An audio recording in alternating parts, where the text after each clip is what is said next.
Audio's up. Live.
Good morning, everybody.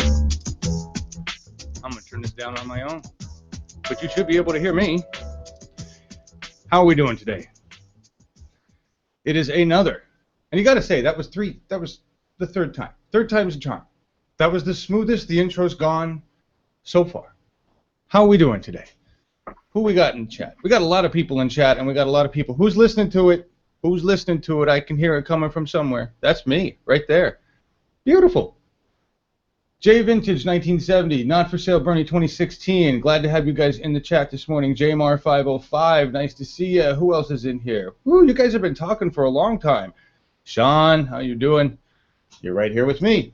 Everybody, we have Celeste and Sean with us today. Here's Celeste just hanging out. She's going to talk to us about some things she did yesterday with the CWA, right, Celeste? Is that right? Actually, I went to a gathering of different organized groups down here in Dallas that are currently working to put plans together to protest the TPP.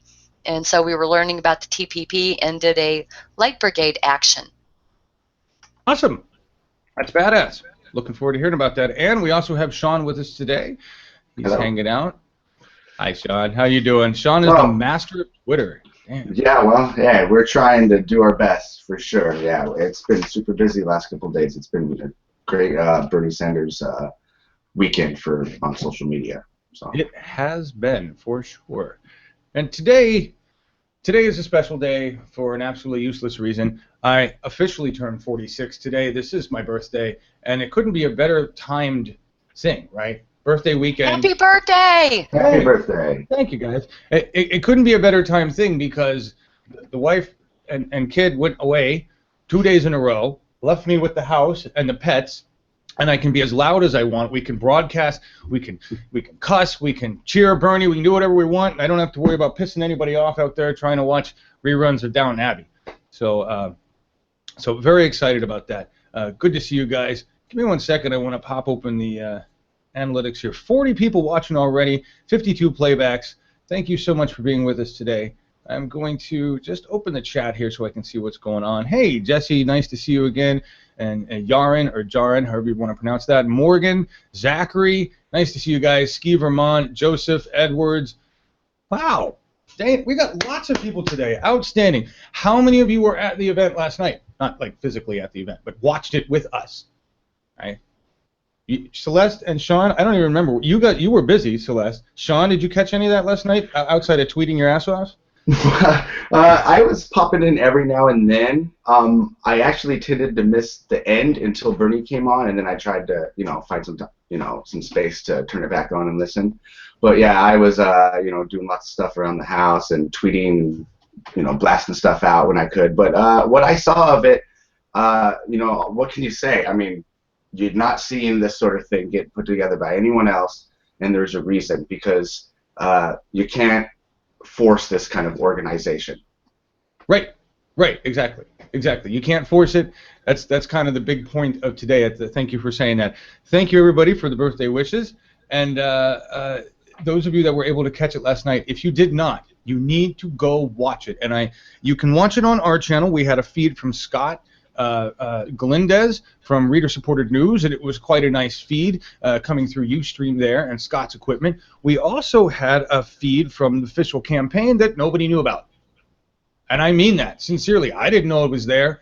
Nobody in our production staff knew it was there. We received no notice that it was there. Maybe they put it, I don't have no idea when but it doesn't matter. It was a beautiful feed.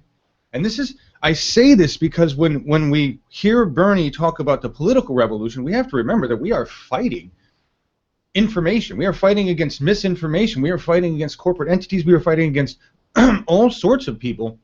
And this is what it takes. Like, I have no idea when they were able to bring that feed or what it was through. There's a good chance, folks, that the feed we saw on the Bernie Sanders channel came through the LU70, courtesy of the grassroots team. Have no idea. They let us know weeks ago that things were rough. They were just kicking ass, traveling so much, unable to really let us know when they were going to set up next, where they were going to be, but they promised us we'd have more feeds. And I said, that is all we need to know. Thank you, guys. Carry on. We will do our part here. This is what we do in a war, folks. This is what we do in war. And I'm going to play a clip here, a clip from FDR that will sound very familiar to you. And when you hear the crowd, oh, shit, when you hear the crowd, it'll also sound very familiar. But the concert last night, the event last night in Iowa that had about 5,000 people in Iowa City, Iowa, was historic. It was amazing. You had Cornel West, Foster the People, some comedian guys I've never heard of. I'm getting old. I don't recognize a lot of these bands. Vampire Weekend was there. Cornel West introduced Vampire Weekend, and we are going to play that clip. It was amazing. It was amazing. And there's one clip that I wasn't able to find yet, but Mark Foster from Foster the People, he has a beautiful introduction, a beautiful song introduction, but he did a few pieces. There's one that he did. I mean, I'll just be honest. If you played me a tune and said this is Foster the People, I wouldn't know, but I've heard their tunes, right? I'm trying to update myself to a lot of music. I listen to a lot of music, but I don't really pay attention anymore to who it's by, because it just comes through Pandora. But holy shit, he made me cry. Beautiful. He said, this is a song. It's the tune. He says, I don't play this often. I haven't played this in front of a lot of people, and I want to play it now. And it's just, the reason I bring it up is because when you have a real movement of the people, this is what it looks like. There were marches for Bernie all weekend. We kept getting people like, go look, and there wasn't any like official feed of it because we were unable to coordinate that kind of stuff. We just don't have the people. But I've got a hashtag up here of it, and you just scroll through, go through the hashtag March for Bernie on Twitter, and you will find Periscope after Periscope, YouTube feed. I've got a clip, a beautiful clip, a minute and a half of the End rally in New York City at the World Trade Center. And when you realize this happened across the nation, marches, thousands and thousands of people across our country standing in protest. This is a protest against the establishment. Do you realize if we had uttered those words, and Celeste, Sean, feel free to jump in on this, because I just want to put something in framing. In 2003, as we began our war for oil with our children's blood, if we had uttered the words, if I had started a YouTube channel, which actually didn't exist back then, if I had started some kind of streaming channel and started uttering the words, I'm fighting our establishment government, we are against the establishment, how long do you think it would take for me to be slapped in jail, have somebody come up, the FBI, tell me I'm a terrorist? Today, the people realize we are fighting an establishment government. We are fighting an oligarchy. They have lied to us for decades. And FDR, when his first administration took over, he too was dealing with a very corrupt government, a very corrupt Congress. Corporations ran all over the place back then when FDR took over. Things were not good. And he was pissed. And he made the people rise. He impassioned the people to rise and vote for him. So we're going to take a look at his clip. We're going to listen to his clip where he says, "I welcome the hatred," something that Bernie Sanders has also said. But I am being remiss in my duties here on what today is about. Today is about... Oh, and I didn't give you guys a chance to say anything. Did you want to say anything? No, very well said, John. I forgot. Shit, I forgot. I apologize deeply. You get to say something if I shut up long enough. We know to jump in there if you got something important. There you go. Thank you to all that helped last night. It was amazing. What do we got for comments here? Yeah, well, Right. while you're poking over at the comments, John, I will say when I got back last night, I did have to go back and rewatch the broadcast. And, please don't be mad at me, but I actually skipped Cornell West. I skipped the bands, and I actually watched our people broadcasting the show. Wow, what a great job you guys did. Thank you. I know I popped into Slack late last night, and I understand you had like 500 viewers, and y'all were just rocking and rolling, and chat was just screaming away, and Yeah. I guess y'all missed me, huh? We did. We did. We did. It was. Let's see if I can put you all on screen here. We actually had almost 1,000 people watching concurrently. Wow. 1,000 people watching concurrently. Now here's the. But like I'm saying, then we'll get to these clips. The crazy thing is that we didn't. So here we're running Scott's feed, and then like middle of Bernie speaking, like, you know what? I wonder what the hell they're doing on the official channel. And I go there just out of a whim, and I'm like, God damn it. There's their broadcast with 3 cameras. So they had some board or something. They were running a 3-camera feed, pushing that to an out. That was going to a unit, pushing it to there. I was like, great. And it wasn't long after that, Scott's battery died anyway, so it was kind of fortuitous. Yeah, I understand about the battery death thing. I had that happen to me last night when I was videotaping the singer David Rovics, who performed last night for nearly like an hour. Hence the reason it was so late for the Light Brigade stuff. Otherwise, I would have tried to bring you guys that live. Nice. Well, that's what we got to do. They got to run. This is a movement. Here's what we need to remember today. And while I'm saying this, or while you look at that, I'm just going to look at the comments here. Hope they let me know about the LUC. I just talked about that, Robin. I have no idea. Me for Congress, that would be interesting. What I would rather do is start the. I would rather begin a new PBS run by the government that does engagement broadcasting that provides actual news to the people. It would be a government-run agency, a socialist news channel, a democratic socialist news agency that would be the interface between the people and the government, providing news that was unbiased.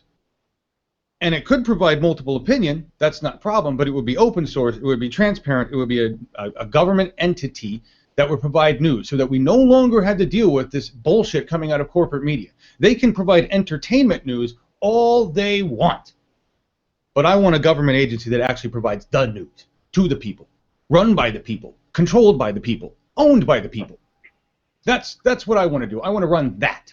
I want to create that position. If I have anything ever, if I ever get to say anything to Bernie besides thank you from really far away, I want to say, sir, create an agency where the government has a news agency, and that's its job, is to facilitate discussion about the issues that matter, create shows about topics and issues that matter. It would run a lot like, I don't know, PBS should be run, but by the government, and then we would get rid of the 1996 Telecommunications Act, which, by the way, Simcat, I saw your message, and yes, absolutely beautiful about the Masters thing and talking, and yes, I love it. Thank you so much. Thank you so much. She's writing Simcat in chat is writing she's getting her Masters in legal something. You can put it in and tell me what it is, and she's writing a paper about this, which is awesome, on why we need to repeal the 1996 Telecommunications Act. I want the fairness doctrine reinstated, but even then it's not necessary. If we don't want to force news agencies like ABC, NBC, CNN, if we don't want to put them under any regulations and say, you know, you guys really should have some integrity and you really should have some journalistic, and, you know, come on, guys, just, if we don't want to do that and they don't want to be bound by those kind of rules, that's fine. Let them continue to do entertainment and entertainment news all day long. It's great for ratings. The people like that bullshit. Well, I'm going to jump. Let me jump in a second. Yeah.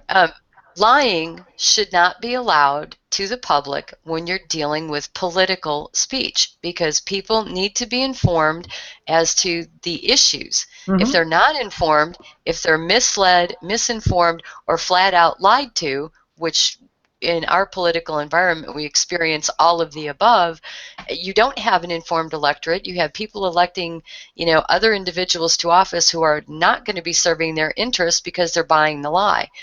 That's just got to stop. Sure. And what I'm saying is that and I agree with you. I agree with you in that should stop. But what I'm saying is let's do this even better. Let's not even bother trying to stop them. Let's let them carry on with their entertainment. All right? People that want to watch entertainment news can certainly do that. I want the government to create an agency that uses engagement broadcasting and engage understand, folks, that this system that we created here that I patented, the idea is that it's inexpensive. Studios and a studio, this virtual equipment, can be set up anywhere, in a high school, college. Every college should have one of these, okay? Because it facilitates discussion. You learn the process, you get a crew together, the equipment is 10 grand or less, boom, you're up and going. But John, you've hit on the key problem. What? We are human beings that are doing this work. More and more, we're moving to an economy that is not based on human beings doing work. It's based on robots and computers and AI doing the work of humans. I suppose, but we're talking about humans having a discussion. You can't have bots do that. But they don't want a discussion to happen. Well, they don't want a discussion to happen. I understand that, Celeste, but that's not where I'm going here. I'm not arguing against the establishment right now. What I'm talking about is what I would do if I had a job with the federal government. Okay, that's all I was talking about. The establishment wants to do their shit. I don't give a fuck about the establishment. What I'm talking about is in a Bernie government, when Bernie is president and he says, "What do you want to do?" That's what I want to do, because this way corporate entities can do whatever the fuck they want. They can stay in fantasy land. We provide the people with the app for democracy. We provide the people with an interface through their cell phones that allows them to have discussions like this, that allows politicians to be accountable for their actions. We have a news channel that broadcasts for the people, by the people, of the people, no corporate interest allowed. And we have an application that ties what our politicians are doing every day. What do they need to vote on? What are the issues? And then when the people need to be informed, they go watch some of the news about those issues. Not the entertainment news, the real news. That's all I want to create. PolitiFact.com to check on facts. PBS is a corporate media pretending to be nonpartisan. Absolutely. FreeSpeech.tv is what we watch. And FreeSpeech.tv, Tom Hartman, Amy, look, all those places are great. Here's the problem. They are all monetized by corporate interests. As far as I know, they're all putting ads on. They're all running through the YouTube interface, getting monetization and ads. They're all tied with the monetization of corporate interest. And that just brings me to one thing before I run this FDR thing. I'm just so you all know, if I run any clips today that are songs that we haven't played before, that are supposedly Bernie songs, and these clips have been monetized in a jerky way through YouTube, it may ruin this entire feed. So just a notice to everybody out there that's a creator on YouTube that makes anything Bernie, I will not run your stuff if it's monetized, because that ruins the point. Don't tell me you need to make a living off of it. I'm not making a living off of this. And I get it. There are people out there making Bernie things that need to buy supplies and they sell their Bernie things and the money goes to stuff. That's fine. But if you're going to put material out there, please make it a Creative Commons license, okay? Or make two versions. But I'm not saying that just for us, but we really like running your material, and I think the promotion and the credit you get out of us running your material should be great enough. Thousands and thousands of views, we mention your name, we celebrate your work, but when you monetize it like a jackass and it ruins our entire stream, it really pisses me off. And we did 2 parodies yesterday. Fantastic parodies, but whatever what deal was those, YouTube is fucking with us now. So I don't know what I can run. It's just another piece of this corporate battle that we fight. But please, if you're going to do Bernie material, if you're going to make stuff for Bernie on YouTube, can you please do it Creative Commons so that we can all share and use it? There shouldn't be any money made off Bernie. This is a political movement, folks. Let's not capitalize on it. That kind of ruins the whole point, don't you think? And that's just my personal opinion, you know? I'm reading about all this. Thank you, Robin. And yeah, sorry, Celeste, you just, you're right. You're right, but I don't care about that anymore because that's not the point. They're not going to win. And we're going to hear FDR tell us about that. I welcome their hate. But here, this is the point today. Not me, us. Hashtag follow Bernie Sanders, Aiden King, HG Segala. This is what we're doing today. Same as yesterday. I will be broadcasting this news show, and then after that, we'll take a quick break. We'll start something else at like 11:30-ish and just chat. There's a show coming up at noon my time, which should be Waterloo, Iowa, and that is on C-SPAN. I'm hoping that I can get a hold of Dr. Franz Whitfield before then, and we can bring him on and just have a chat with him. I believe he's with Keith Ellison, but there's so many things happening today that I have no idea. So I'm just going to be on all day, and if there's a stream coming or a feed or if there's somebody we can talk to, we'll do it. All right, but this is just another rally. We'll watch Bernie stuff. We'll play videos. We'll play clips from last night. But that's basically what my plan is today. Later on, Scott Galindez will be at the Des Moines rally, which is the final rally this evening, which starts at 6 or 6:30 Eastern, 3 or 3:30 my time. I plugged in the events on our YouTube channel, but I actually can't guarantee that those times are accurate. That's just kind of when we're gonna think we're starting. But I will be on air all day. Yeah, I will be on air all day. It's interesting. I see a lot of people saying this through about the automation. I want to say something about that. The Celeste hit on why what we do is dangerous. Because it's not automated. You can't automate a discussion. You can't. What we have here, what happens here, is people working in symphony. Sean on Twitter and in comments. Celeste on Twitter and in comments. Me on Twitter and in comments. That's my dad trying to call me. We'll have to talk to him a bit. And people, you guys know how this works. We've talked about this. Yeah, we work like a beehive. We really do. Someone needs to hide John's coffee pots. I don't drink coffee, folks. I don't drink coffee. I drink tea. But I switched from coffee for a reason. You see me on coffee. It's fucking insane. But yeah, I drink black and green tea, and you know, I'm also a cannabis advocate. So just imagine me off that. Honestly, it's really scary. I'm not really good to be around socially like that. So just another reason I stay away from pharma drugs, because the pharma drugs they had me on really fucked me up. When sober. Switch to cannabis and regulate my food and drink tea. Pretty much good to go. No doctors. Thank you very much. Keep myself healthy. Anyway, yeah, let's. What I wanted to do was run this FDR clip. All these great clips. So let's start with the FDR clip. But remember, today is about Iowa. Today is about getting the Iowa caucus going. The rally that happened last night. Corporate media is scared. Corporate media is scared so bad. The establishment is scared so bad. They see what's happening. And today, it's a statistical tie in Iowa. Bernie Sanders is 47, Hillary 46, or something like that. I don't remember the numbers, 41, 42. It's just one digit off, and Bernie Sanders has that 1%. Now, we know the truth. We know the truth. That thousands and thousands and thousands and thousands of Iowans are getting ready to caucus for Bernie on Monday. We know that. But they're trying to do everything they can. There's information out there that's saying that some of these voters are going to go to the wrong place, and Hillary's pulling dirty tricks, telling her people, look, if you're going to lose in the caucus, try to go over to O'Malley. Give O'Malley things. Here's the thing, folks. It doesn't matter how many of Hillary's people go to O'Malley. He will not have 15%. So it really doesn't matter. You're just hurting democracy. So don't do that. Don't do that. Have the intelligence, if you're a Hillary voter and know they're going to lose, go over to Bernie. It doesn't make any sense. The fact that she would even do that, say that, should tell you not to vote for her in the first place. Yeah, I don't think it's just intelligence. Some of it's integrity. Yeah, what a disingenuous thing to say. Why would you want to win like that? Yeah, that's just so. That's like something you do in high school, right? Yeah, well, if we don't get enough, vote for him. It's just so Well, but that's how they treat it. I mean, when you go back to 2012 with Romney in his uh,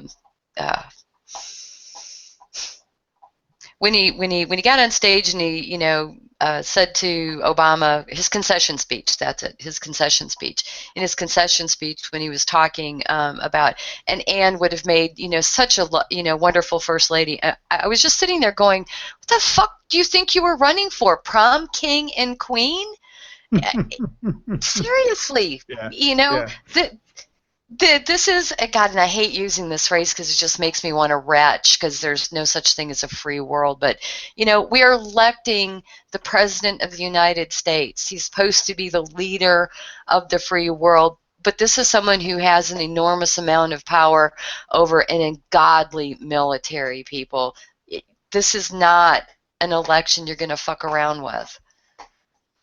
Very true. Very true. Let's listen to what FDR had to say about welcoming the hatred.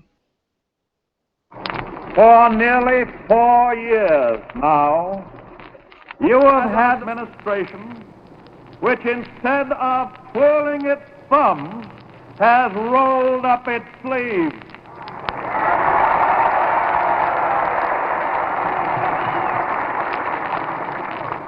And I can assure you that we will keep our sleeves rolled up.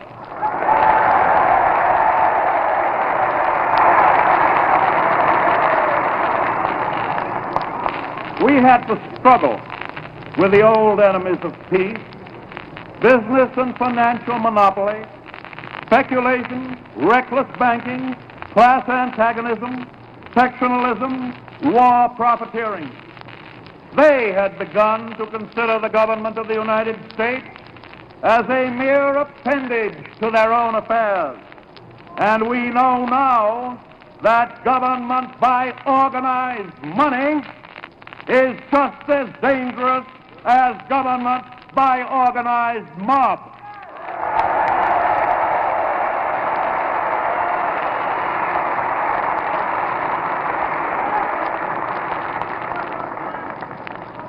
Never before in all our history have these forces been so united against one candidate as they stand today. They are unanimous in their hate for me, and I welcome their hatred.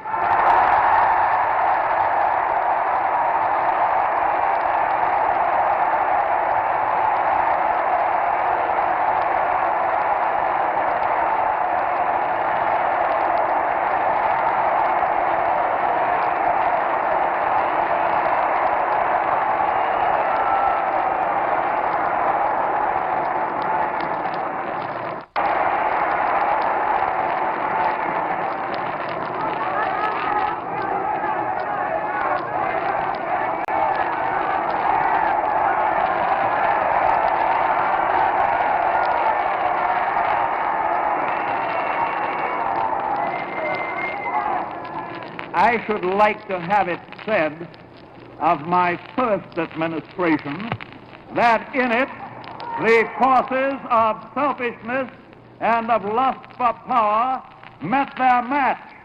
I should like to have it said, wait a minute, I should like to have it said of my second administration that in it these forces met their master.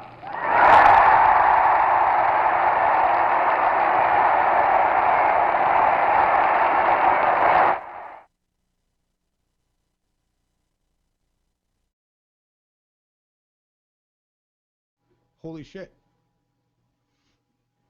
Does that sound familiar? That wait for it line is great. Like, wait, guys, that's not the punchline. That piece. Yeah. Holy shit. That is my favorite part of that thing. Let me get you both in here. That is my favorite part of that shit right there, because Bernie does that. Right? Like, my first administration, we kicked their ass. In my second one, they learned we were master.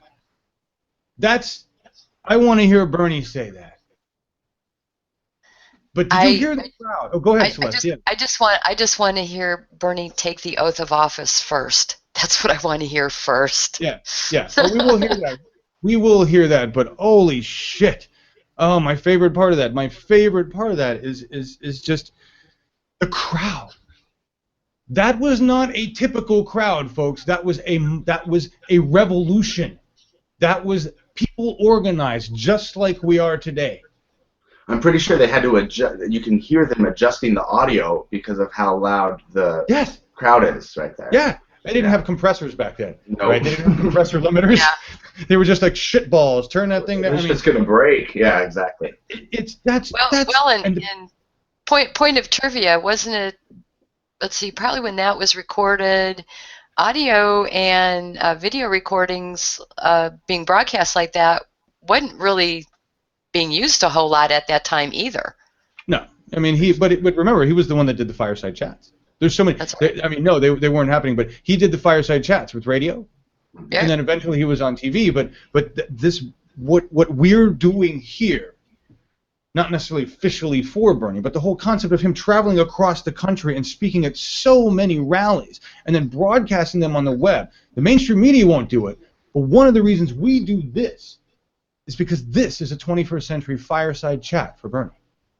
Hey, that's what we do. In chat, Hannah Bernana's comment was that was a Bernie crowd. Yeah, it was, and you heard them chanting. I couldn't tell what they were chanting, but they were rah rah rah. I mean, they were just full of passion. It was fucking awesome. It was fucking awesome. Yeah, Jay Vintage 1970, he made the comment that we should watch some Eugene Debs, and we'll think that we're watching Bernie as well. Which Really? I have to agree, because I've watched some Eugene Debs, and he's right. All right, yeah. All right. Well, here first we're gonna watch this. This is Mark Foster the People, and just listen to what he has to say. Listen to the crowd. We're gonna run through a couple of these. This is to inspire folks because we got a long day ahead of us, and just all sorts of awesomeness going on. Bernie has to win by a landslide. He has to win by a landslide. We know it's going to happen, but I want to inspire everybody in Iowa today. Listen to this. This is absolutely.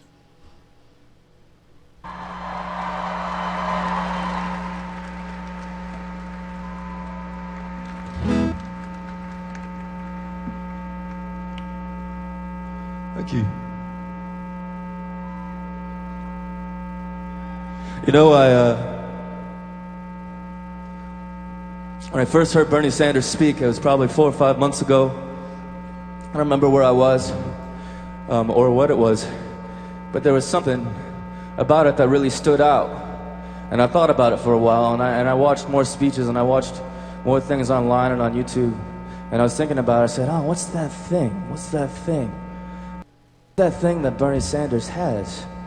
And I was like, it's the truth. That's what that is. It's like, God, it's been so long since I've heard that from someone in that position. Just all the time, 100% authentic. I believe him. And that was so refreshing to me. And in that moment, I said, I do anything that I can to help this guy get elected. Anything that I can. We went out canvassing yesterday in Des Moines, my first time canvassing. Knocking on doors. Do anything. You know, it's so important. This election is so important. These ideas are so fresh, and they just make sense. You know, they make sense. And I'm not here to why I'm here. Why I'm here today. I'm here today for the same reason that we're all in this auditorium today, and that's because of Bernie Sanders.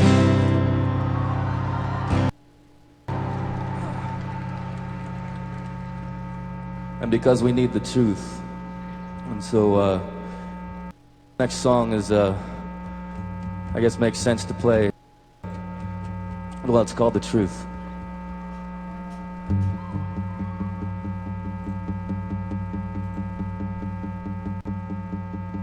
Well, I've been trying to relearn my name.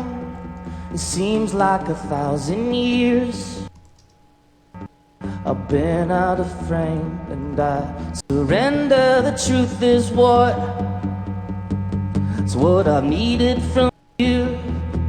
'Cause I've been floating within your walls of opinion, and I'm tired I only want the truth. I have tried so hard not to be like them. I have found they don't ever say what they mean. There is a truth, there is a light, and you can follow me there. I've been searching for those directions, and I'm convinced the world does know what it means. There is a hope, the hopeless, I can promise you that.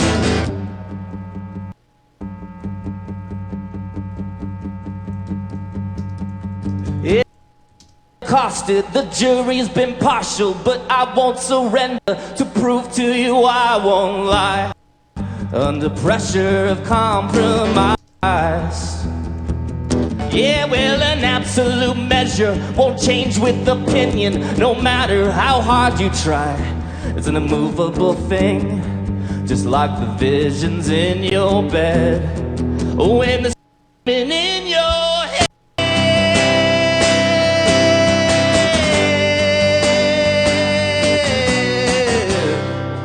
There's a truth, there is a light, and you can follow me there. I've been searching for the visions, and I'm convinced the world doesn't know what it means. There is a hope for the hopeless, and I'll come back if you lead in my hand. The world is so broken, I'm tripping, my steps slipping, and I know why. Thought that I'd be here. Will a blinding call to prayer has touched my feet like the call of the prophets. A purpose is needed before you know that you know. To never wonder what you are and not forget where you've come from.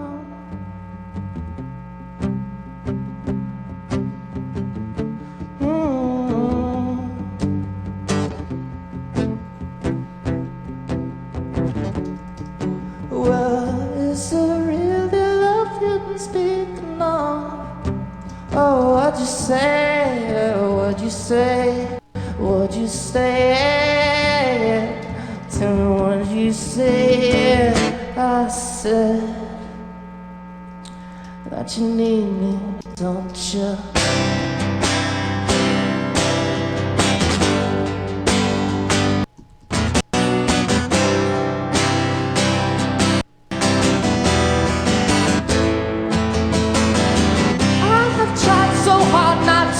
Like them, I have found they don't ever say what they mean. There's a truth, there is a light, and you can follow me there. I've been searching for those directions, and I'm convinced the world does know what it means. There is a hope for this.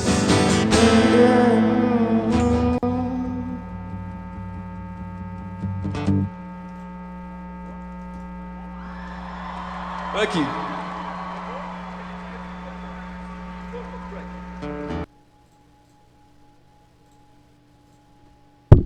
All right, we'll stop there.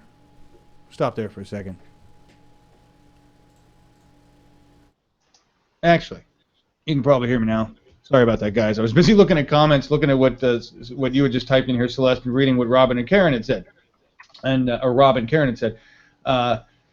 About phone banking, which is something that, yes, is absolutely essential, and no, none of us really like it.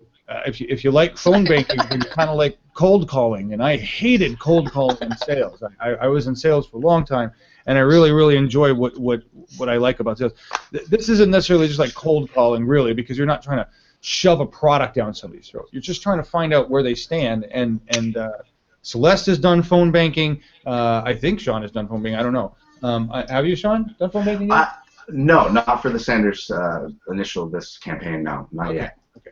But Celeste, you've done it, right? I think. Yeah, you did it. We had you do it on air the other day for our phone bankathon. Right? Yeah, I did it. I did it for the phone bankathon, and I've attempted to do it a little bit again on my own. And I think what throws me more than anything is you don't hear a phone ringing, and you don't hear the sound that clues your brain that someone has picked up on the other end. And so until you kind of get the way that system works, it gets a little frustrating, because I think that's why I've gotten some of the hangups I've gotten is I'm not attuned to that sound that lets me know someone's on the other end, and I should just start talking. And I think that may come with practice. The more you do, the more you pick up on that.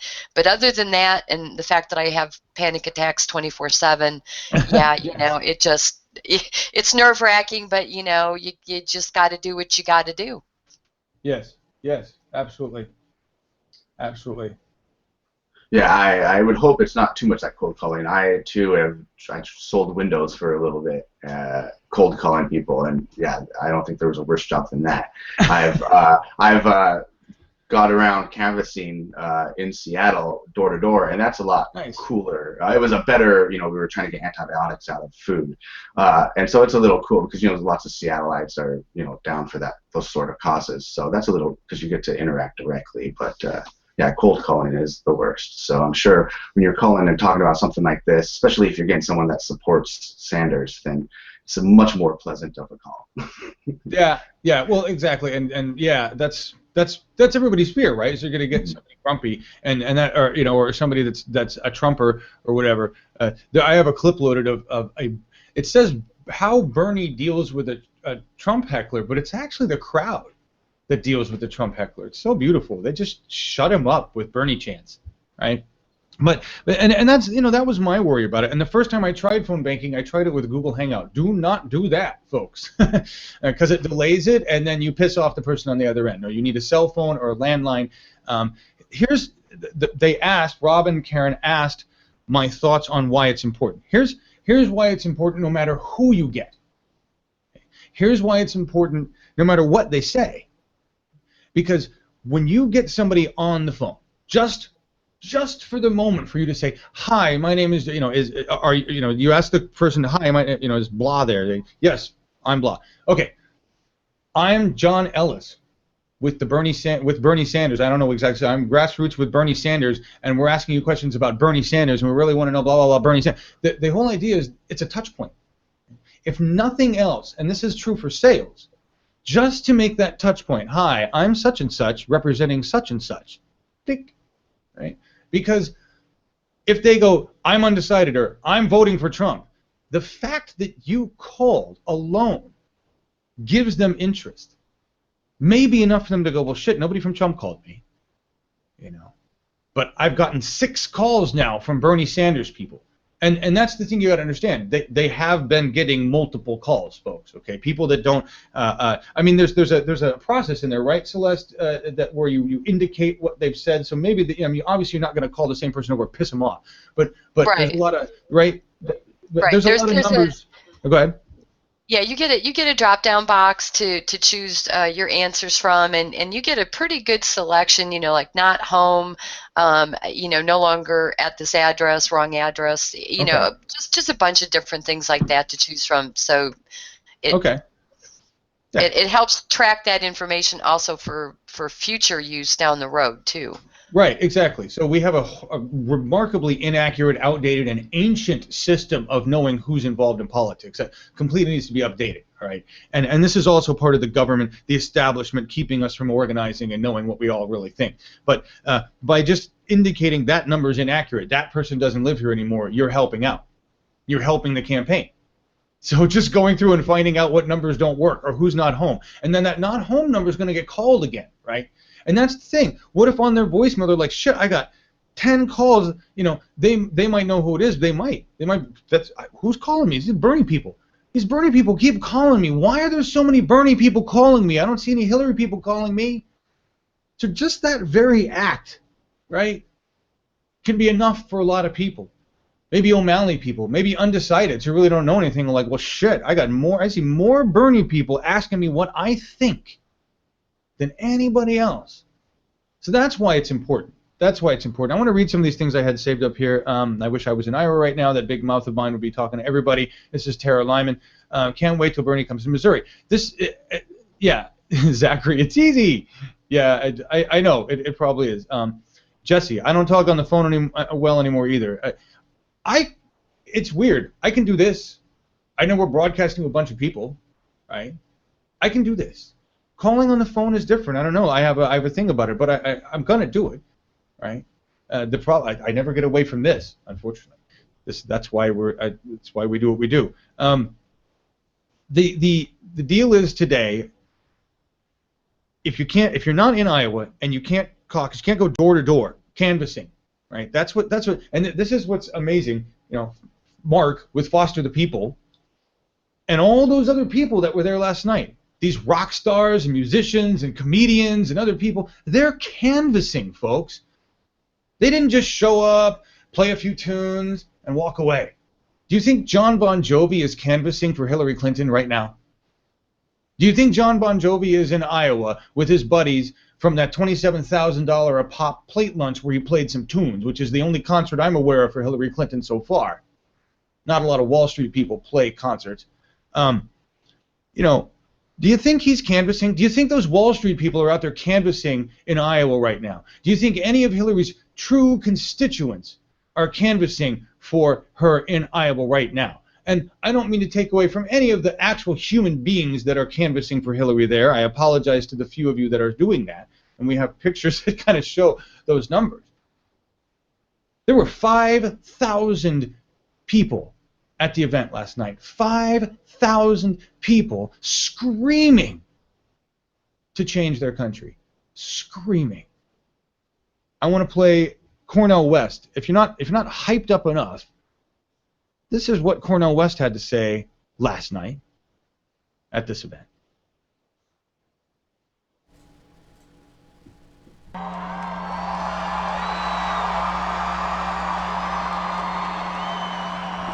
Brothers and sisters of all colors in Iowa, are you ready to make history on Monday night?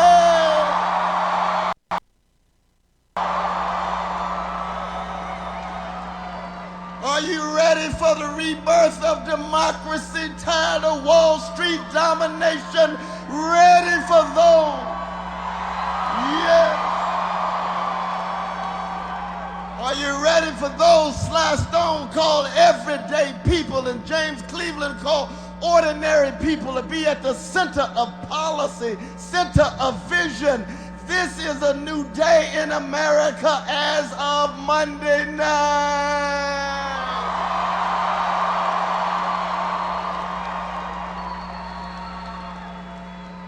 And it's nothing alien to America. This is the legacy of Martin Luther King Jr. It's the legacy of Rabbi Abraham Joshua Heschel. It's the legacy of Dorothy Day, the legacy of Fannie Lou Hamer, the legacy of Grace Boggs, black, white, red, yellow, brown, all together, concerned about something bigger than us.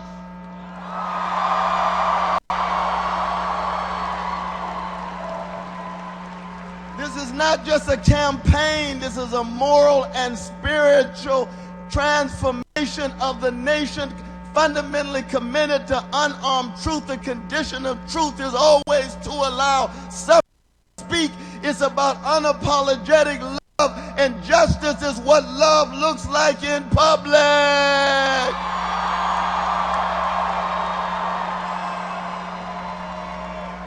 So the Bernie Sanders campaign is an attempt to convince all of us to get on the love train, get on the justice train, keep track of the poor children of any color, working people of any color, gay brothers, lesbians, sisters, bisexual, trans of any color, elderly of any color.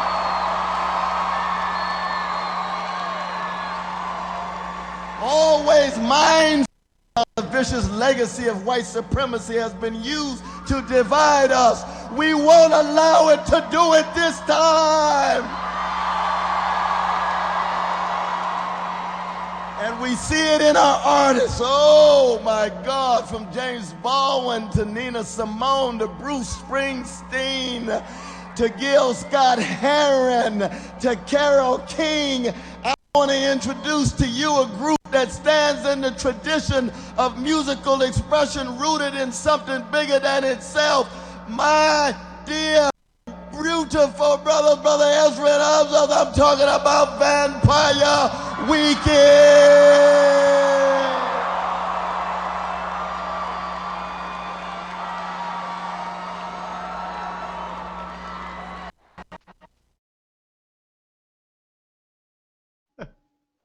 Holy shit.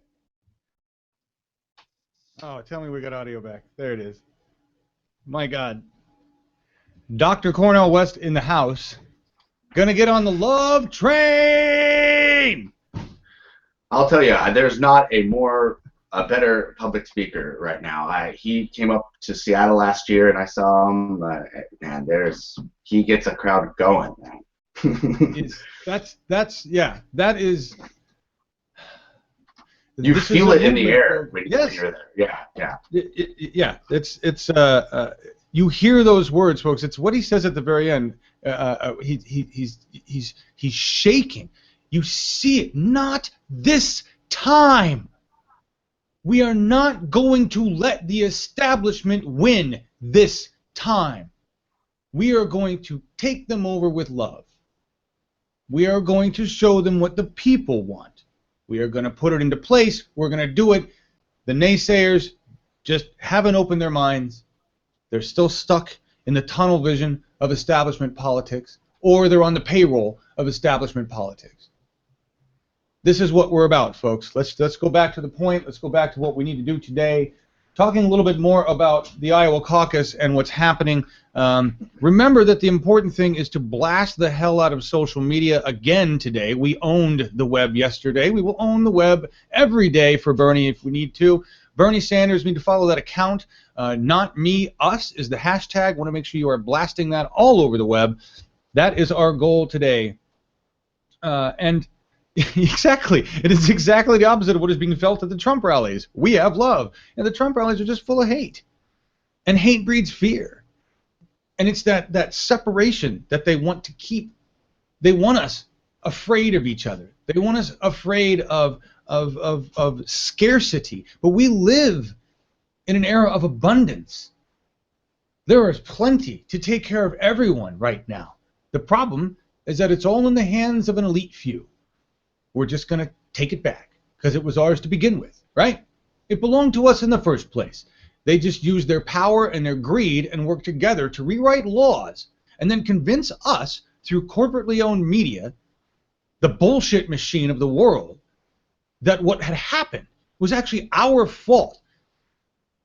Everyone needs to understand that for the last 40 years, what has gone on is a big lie in this country, where our corrupt government has worked with corrupt media and corrupt corporations to own most of everything. That's what's happened, folks. And any of you that are still indoctrinated that do not understand that, it doesn't really matter. Because the people have risen. You're in the middle of a political revolution. It's just being fought on the web. It's being fought on the web. It's being fought on the ground by caucus, by the true political process. And it's being fought in mainstream media with a bullshit machine that spews garbage. And we're trying to save the Americans from the rain of garbage pouring down out of mainstream media. Come here. We've got a Bernie umbrella. Listen to the truth. It's what we're here for.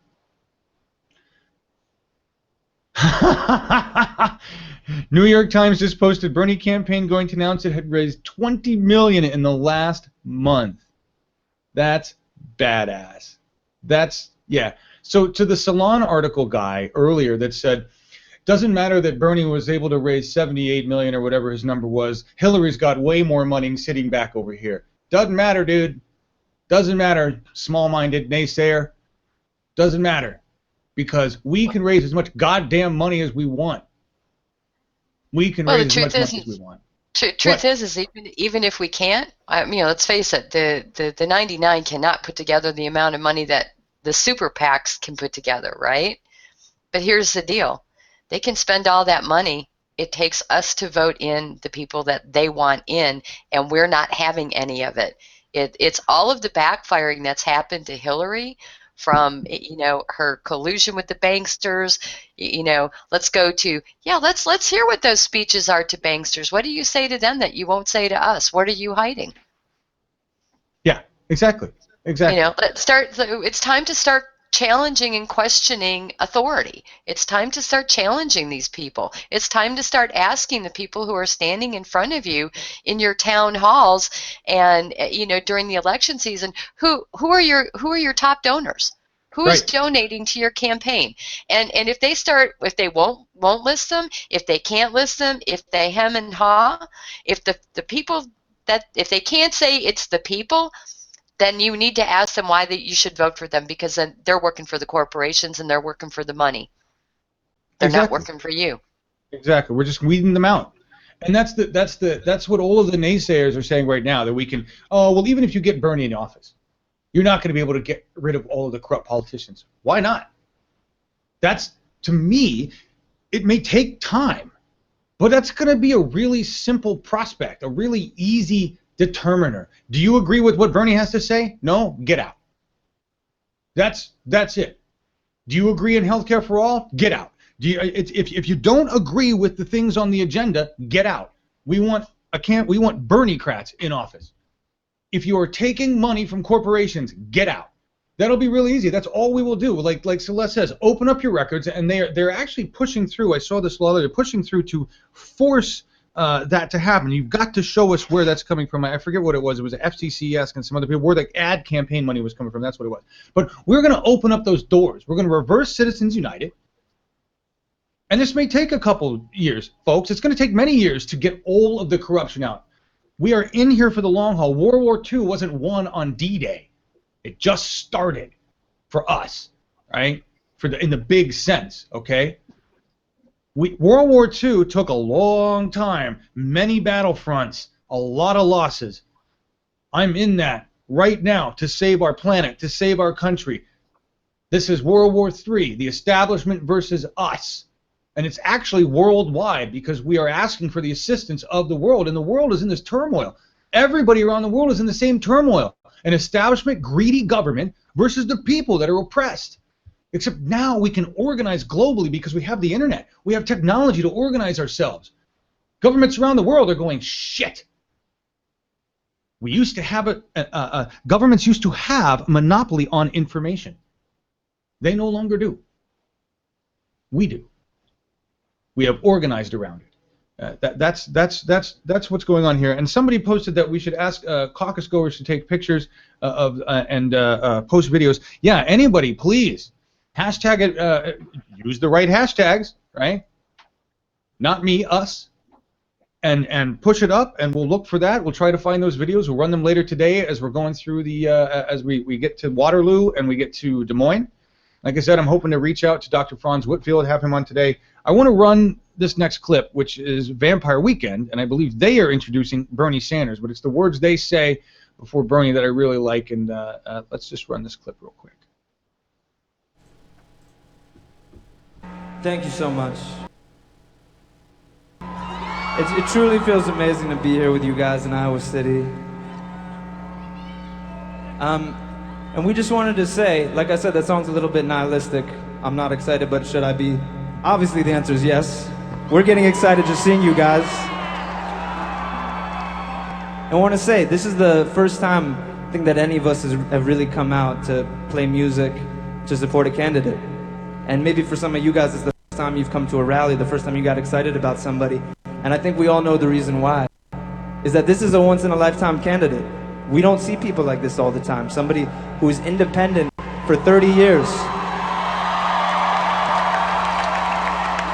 We don't see people who've been saying the same thing over and over again. Thank God we have YouTube. We can go back and watch Bernie's speeches. 1991, what's he saying? Same thing he's saying today. 2002, saying the same thing he's saying today. And it's not boring, it's amazing. We're so excited to hear it.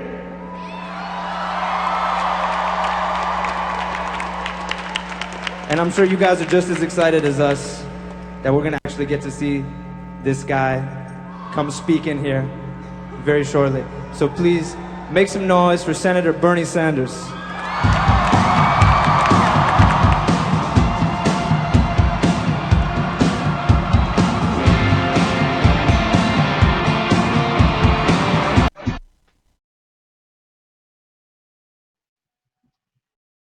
All right, I'm not going to run it. If you want to hear the full Bernie speech, you can find that on the You can find it on the official Bernie 2016 YouTube channel. It's not our YouTube channel. It is the official broadcast channel of the campaign, and that is clean there. If you want to look at ours with our full run, it is also on our channel. It's up on the front of the channel today, and yeah. So that's what they had to say. This is the first time. This is the first time we've been here. We've done this for a political candidate. We played music. This is the first time a lot of us have played music for a political candidate, he said. And he said, I bet this is a lot of time. This is the first time for a lot of you doing any of this. And that's what makes this different. That's why we're going to win, folks, is because the people have finally, after decades of not having anybody really worth it. Obama, we tried, but he was an establishment politician, and we found that out. The reason Obama failed when he got into office is because he did exactly what he needed to do. He got elected on a lot of hope and change talk. He did a little bit of hope and change, but he got in the quagmire of working with the establishment because he had no choice but to work within the establishment. Bernie he was Sanders, told he had no choice. Yeah, what? Go ahead, Sean. I was going to say he was told he had no choice. For all we know, he could have tried to do exactly what Sanders is doing and gotten all of us behind him just as much. But he decided that he would listen to them when they said, hey, look, this is the way it works. You have no chance of getting anything done unless you side with us. So I kind of think that that's a possibility as well. It is, and we talked a little bit about that. And that's Sure. what I certainly thought was, he got into office and found out how the way it was. We didn't at that point, it was the corrupt people show up and say, you can't do that, Mr. President. You can't do that, Mr. President, and here's why, right? And the truth is, this is the sad truth, is that Obama had already taken money from establishment in the first place. He had to get elected. In Baby's Got Pacs by AJ Plus, he says that. Did Obama take PACs? Yes, because if he hadn't, he wouldn't have gotten elected, folks. That was he worked within the system to get elected. He had no choice at the time. Bernie Sanders had an opportunity now after these 8 years, after how bad things were. This is my opportunity. You want to know why he waited till he was 74? Because he was waiting for the people to be pissed off enough to have the backing of the people. He maybe have had Vermont, but unfortunately there's just not enough people in Vermont to carry the movement through, right? And that's I really think they were waiting on timing. Hey, John. Yeah? Pardon me, I didn't mean to interrupt like that. There's a really good comment here by Dr. MY91. What drives me crazy is the condescension of the Hillary campaign and supporters. They are like, let me start that over again. What drives me crazy is the fucking kill me now. Brain problems. What drives me crazy is the condescension of the HRC campaign and its supporters like they are better than we are. And yeah, exactly. It's like, wait a second, we're all in this together. We are one people. Right. But I think that message... and it goes to a point that's been talked about a little bit too, which is, who do you see attacking progressive Democrats more than other fucking Democrats? And the ones that are doing the attacking are usually the corporatist, Republican, what would be, moderate Democrats or, liberal Republicans of old. Certainly not of today's age, but of my days. It's ridiculous. It's ridiculous. Well, both parties are breaking up, though. You've got a separation, obviously, in the Republican Party between establishment and the Tea Party, and you're starting to see the same thing here. You've got progressives that are seeing that government can be good for good if it's for and by the people, and then you've got, like you said, you've got establishment Democrats, third-way Dems that are trying to retain the status quo and their party's power. And so I think that the next decade or so is really going to show a lot of movement in the party. Yeah, I'm really hoping that with what Bernie is doing and the number of people that are supporting him, clearly his record stands for itself. So this man's not going to get in office and all of a sudden go, sorry folks, I'm gonna try to work with the Republicans. No, he's going to ask us to get out and make phone calls. He's going to ask us to get out and pressure our legislators to do what they're supposed to do, which is work for us. And it's not. I don't think for one moment that when Bernie gets in office, suddenly everything's going to change and we're going to be living in, the land of Oz and everything's going to be great and shiny. It ain't going to happen like that. Is he going to have a lot of fights and a lot of struggles? Yes. But it's going to be up to us. And I don't want to be involved with the Democratic Party if they're going to continue to bash liberals, continue to bash progressives, and they're not going to take on the platforms that we want while keeping a hold of the corporatist ties. Fuck that shit. Enough. I'm tired of people who have money ruling and effectively controlling the lives of millions of people just because they will never have enough. They just will never have enough. There needs to be a more equitable system, a more fair system.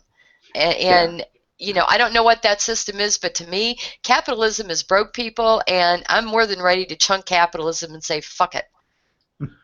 Well, it's capitalism that's somewhat restricted by government that is formed by the people again is the ideal, I would say. And we keep touching upon the fact that it's money in politics, and Citizens United was not the start of it. In the 70s you had I believe it was 70s, you had Vallejo versus Buckley, which is the first Supreme Court case that actually equated speech to money.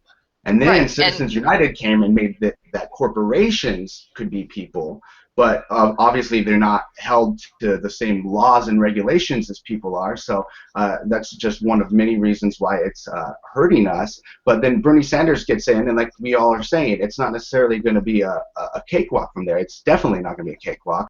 Part of getting the representatives that we need back in office is going to be making it so that their best interests are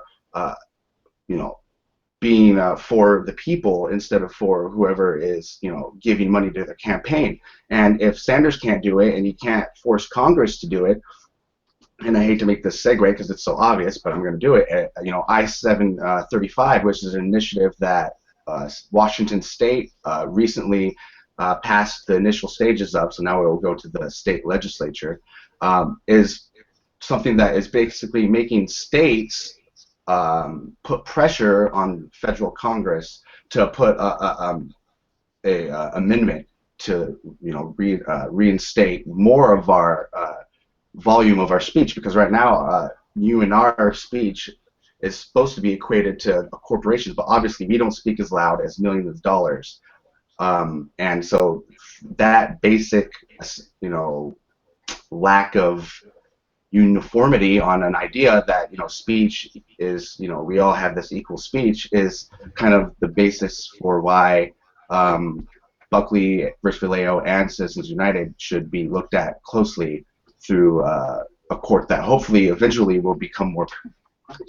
progressive, as Sanders and other progressive candidates get back into office. But if we can't do it through Sanders' office, we've got state like Wamanda is who's putting this together, the initiative. There's tons of other people working on it, and so it's this like big giant movement across the country. If you're not seeing it on a federal level, you're seeing it at the state level, and so there's just tons of people, tons of movement in this direction. So yeah, thank you for that, Sean. Yeah, that's good to know. And I'm seeing some people in comments talk about. And I know there's an article you had. I have it in the rundown. I didn't have it pulled up today to actually talk about, but I'm glad you brought that up. That's going on. no, yeah, that's fine. And yeah, I'm looking to get an interview on the show later on. So hopefully we'll be talking about it more. So okay, that sounds great. I want to quickly remind everybody, because I saw somebody pull it up in chat, and now I have to find the damn link here. I want to remind everybody to go to this place. It's our MoveOn.org petition, free.bernie2016.tv. This is to help us get in touch with YouTube and find out what the hell they've got going on. They shut down channels 3 and channel 4. Somebody was talking about the Portland rally and where that is. Channel 1 or channel 2 are actually still accessible as archives. We can't stream from them, which renders them useless to us. That was also at the hands of YouTube. Those were for supposed copyright infringement, and I'm actually interested in dealing with those. I'm actually just trying to find out from YouTube why they lack integrity as an organization. I know they're an establishment organization, but seriously, folks, you've shut down our channel twice now, channel 3 and channel 4, for what you call Terms of Service 4 Section H violations. I have no idea what the fuck that means. You claim we're robots. Yes, we do have phenomenal engagement broadcast technology and processes that include real human beings, no automation. And so I have no idea what you mean when you say we are violating that piece. And all of the pieces, there's 2 pieces of Terms of Service 4 Section H, folks.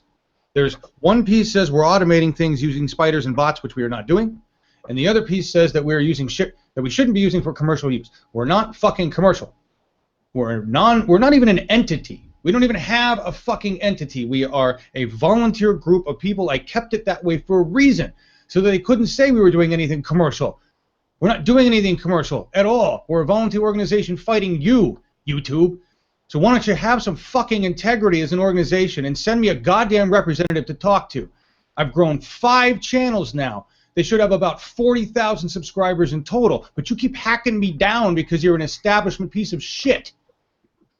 I don't know how many people it's going to take to sign this thing or how many channels YouTube's going to keep killing on me. I will not stop, but I need your guys' help to get their attention. At some point, somebody at YouTube is going to go, you know, the negative PR is starting to get to us. The negative PR is something we should address, and that's what I'm hoping, is at some point YouTube's lawyers go, we need to take care of this. It's having a problem on our bottom line.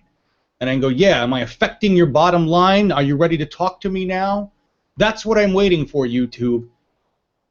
It just, Google, you upset me because I really thought you meant don't be evil. What you meant was don't be evil when it comes to working with your corporate partners. That's what you really meant, fuckers. That's what it turns out you really meant. I had such high hopes for you creating things for humanity, but you really are, in the end, about your corporate buddies. You are evil, Google. You are evil. You created the internet. Thank you so much. The internet that we use, the web that we use, the search that we use, and I'm very much versed on the beauty of what you created there, YouTube, Google, I'm sorry. But your entity as a whole now is evil because you represent the establishment. You do not represent the people. And there are nothing in your actions that would indicate otherwise. So have some integrity. John? Talk to me, fuckers. Talk to me. Yes, Celeste, what would you like to know? John?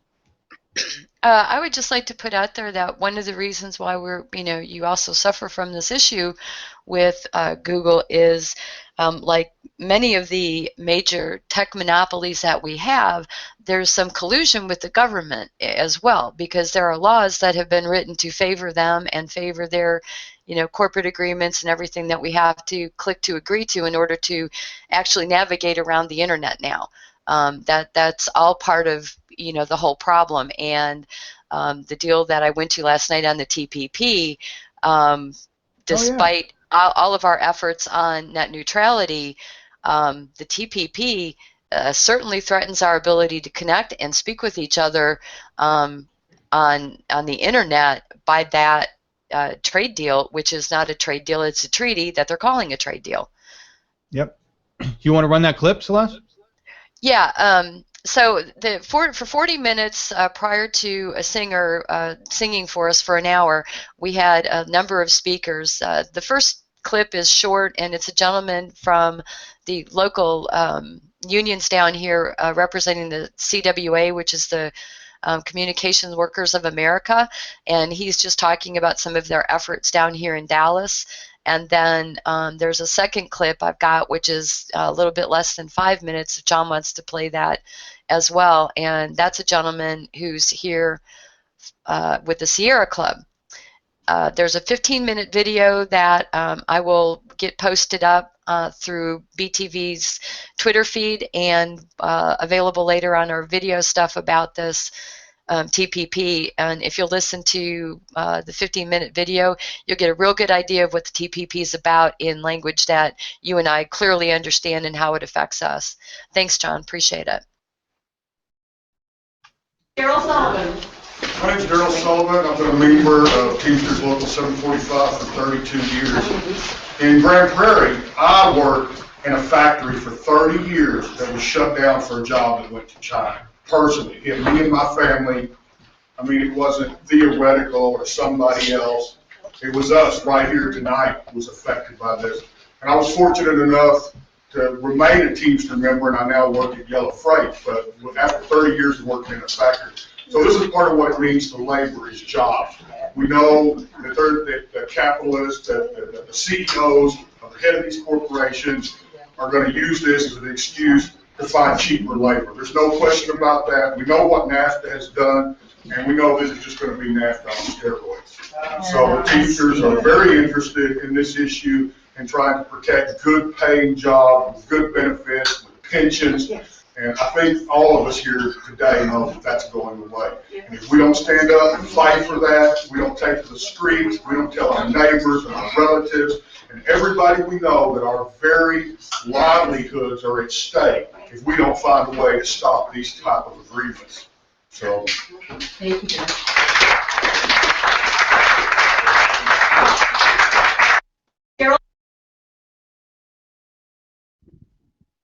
There you go.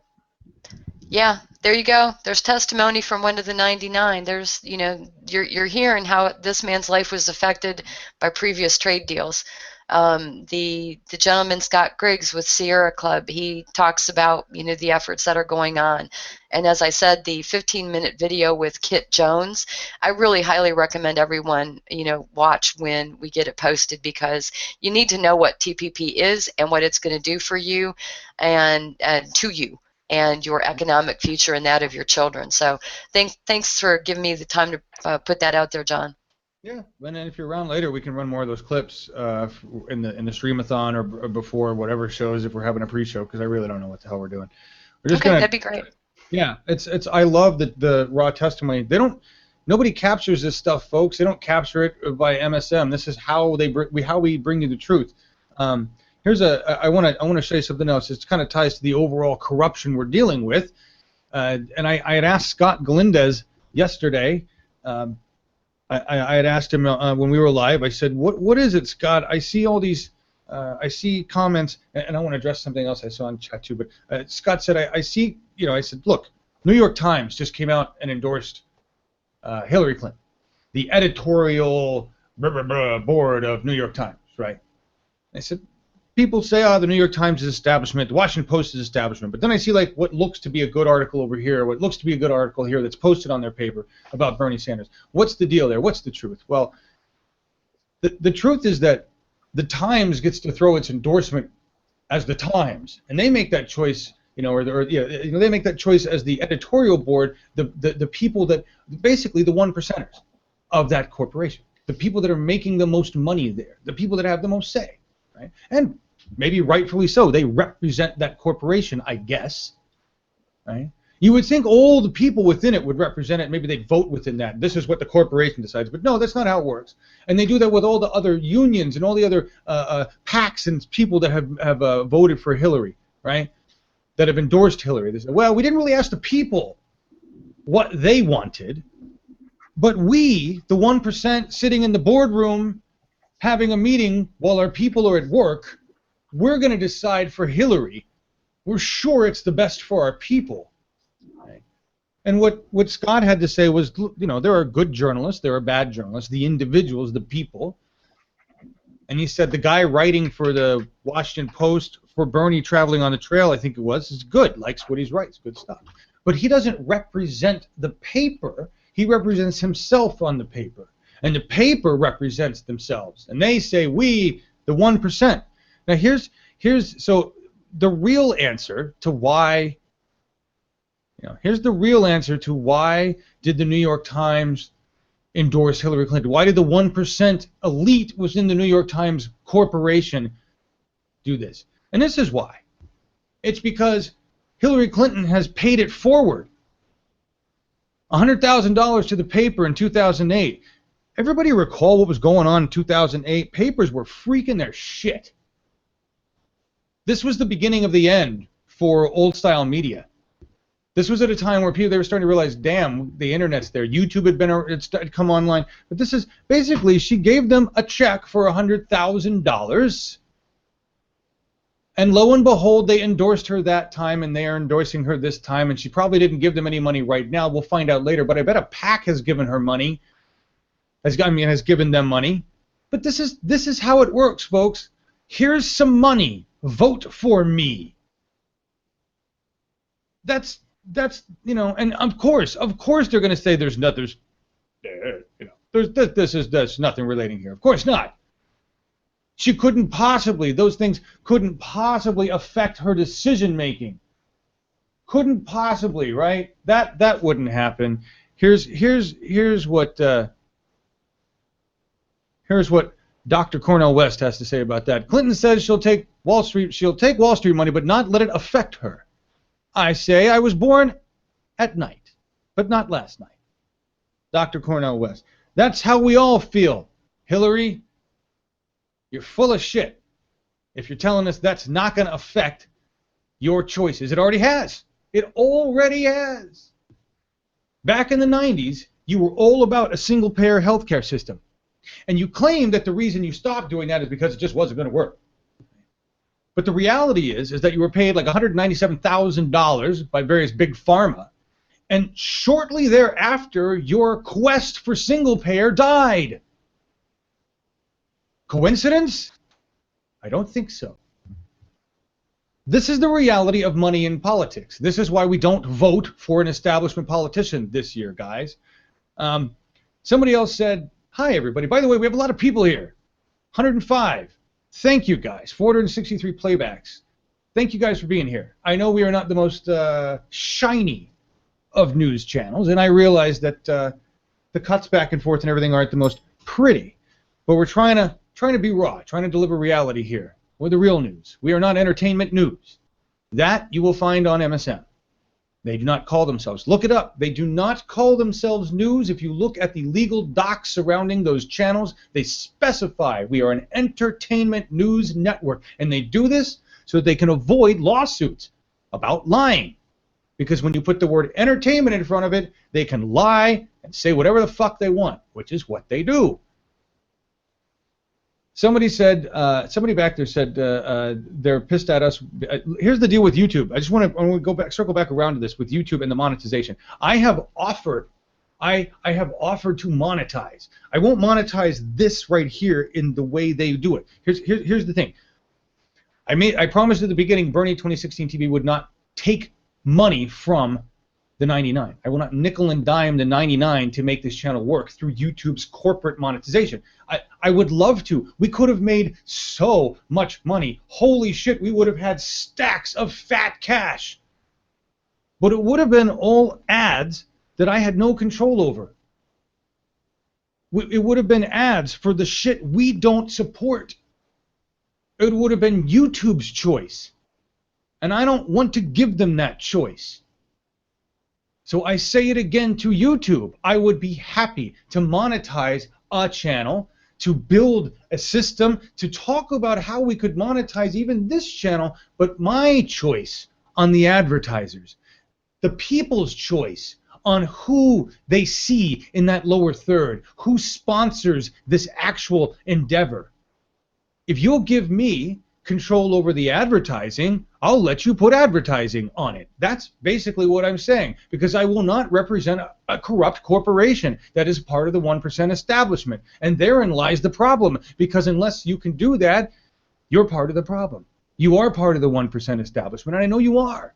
So you won't ever take this deal, and none of the MCNs that contacted me, I get daily letters now. Wow, what a great channel. Wow, what talent you have.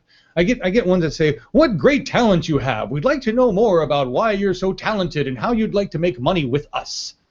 I'm pretty sure they're Autobots. I don't even think they've fucking seen this show. They just get the hard data that shows them that we are destroying typical YouTube numbers. And they go, I want a piece of that money. Money, money, money, money, money. You can't have it. You can't have it. Fuck you. I offer it to Dr. Cornel West. I offer it to Bernie Sanders. I already have. That's why we're here. I offer it to any Bernie crap. I offer it to anyone that stands with Bernie Sanders and the 99%. But it will never, ever, ever be in the hands of a corporate entity working for the establishment. Ever. And that's why things are a bit fucked up. And that's why we have to do things the way we do. And so I apologize for all that. That's a whole bunch of legality and shit. I want to show this. I had meant to show this earlier, and then we're gonna run another clip and get out of here because I need to prep for the next event. Beautiful, beautiful meme. Beautiful meme. Not me, us. Women for Bernie. They crank out some great stuff, and they do a lot of great stuff. And we had Portia Bolger on our show. I can't remember if that one's still on the channel or if that one got deleted, but we had her a while back. She's just incredible. Remember, everybody, this is what we're doing today. We're helping Iowa get off their ass in caucus.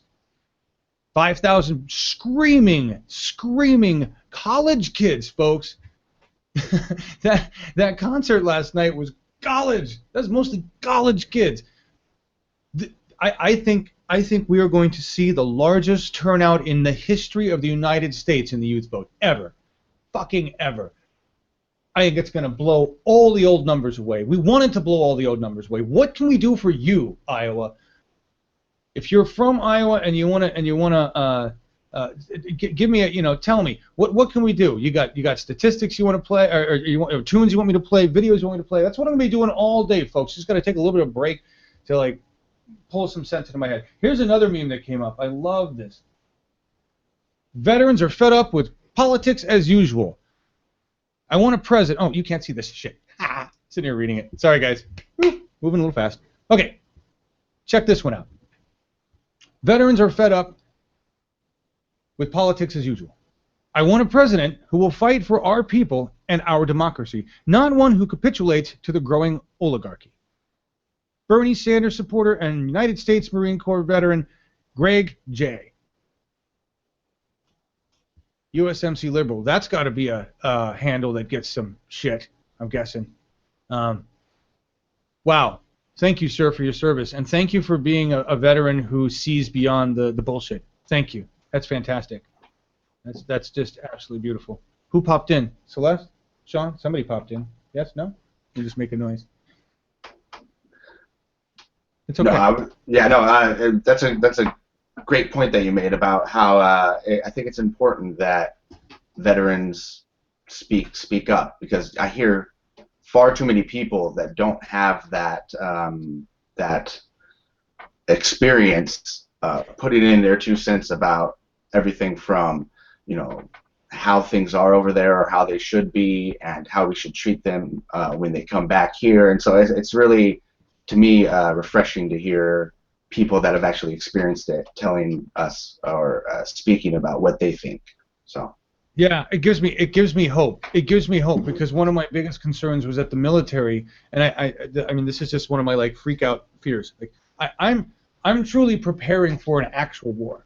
I'm not advocating it, but I really think at some point the establishment is going to get that dirty, and like military, like order the National Guard to do something, and that's going to become this really weird thing because then the people, the human beings, are going to have to make a choice.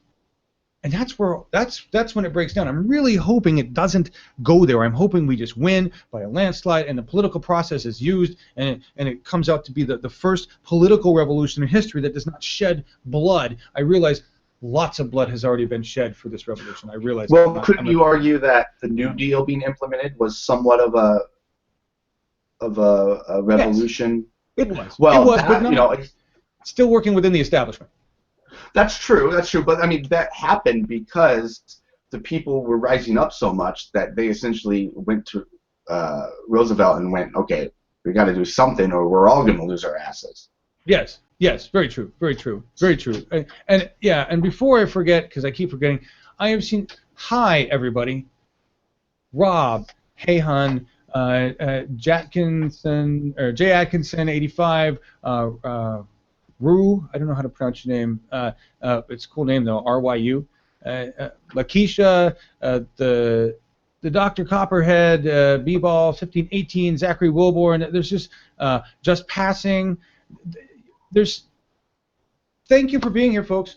This is what it's about. Thank you for carrying on this conversation. The more we talk about this, the more that you're here, the more that we continue this conversation. This is what scares them the most. From an SEO perspective, from a search optimization perspective, these conversations are gold because they are semantically related to Bernie Sanders. We're talking about politics, we're talking about Bernie Sanders, we're talking about the issues that matter. And all of that is indexed by Google, believe it or not. This is why YouTube suspends channels and kills the indexing of these videos, because they're rich ontologies of semantically relevant information all about Bernie Sanders, all about what the 99 are thinking. This is exactly the kind of mainstream media cannot create this. They can broadcast one-way messages. They cannot create this organic conversation like this. Not even close. That's why we keep getting shutting down, because you guys are rocking the conversation. And this. I just want to show you a couple things because mainstream media is going to continue this. This says it all. When a well-packaged web of lies has been sold gradually to the masses over generations, the truth will seem utterly preposterous, and its speaker a raving lunatic. Let me tell you, folks, I have been called much worse. And so has Cornel West, and so has Bernie Sanders, and so has Sean Porter, and so has Celeste. I forgot your last name, Celeste. We have all been called lunatics. You know what? The only lunatics are the fuckers running our government right now. The only lunatics are the greedy 1% fuckers that really think they are going to remain in control after this year. The truth is out, folks. Here's the truth. Let me show you what the truth looks like for Iowa Caucus. This is the truth. That big, giant, empty room, which Scott Galindez told us yesterday, because he's on the trail, folks, and he's in Iowa, and he goes to where Hillary is having her shit. Scott says this has been typical of all of the Hillary things. It's a big room with not a lot of people. And Scott made the statement, I don't know why they do it that way. And it's like, I don't think they plan it that way, Scott. I think they expect a lot of people, and nobody shows up. But see, this is what happens. On mainstream, they show the people that are indoctrinated to mainstream. Oh, look, Hillary's talking to a great bunch of people in a close-knit room. No, she's not. She's talking to a very small group of people because there's just not a lot of people who want to hear what she has to say. They don't believe what she has to say. Yeah, I heard something. Yeah, go ahead. I think it was in, it was I listened to so many podcasts, but it was on media and policy of some sort.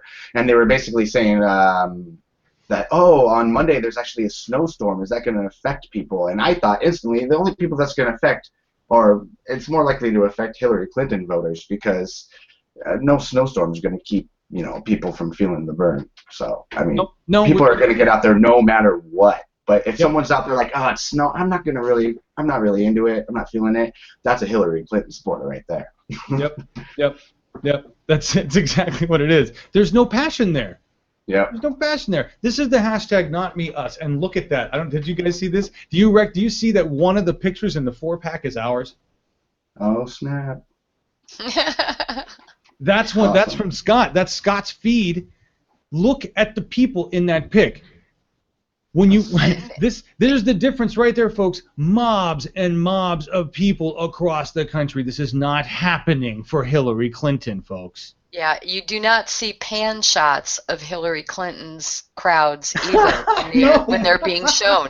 They don't pan around the room. They keep really tight shots. Yep.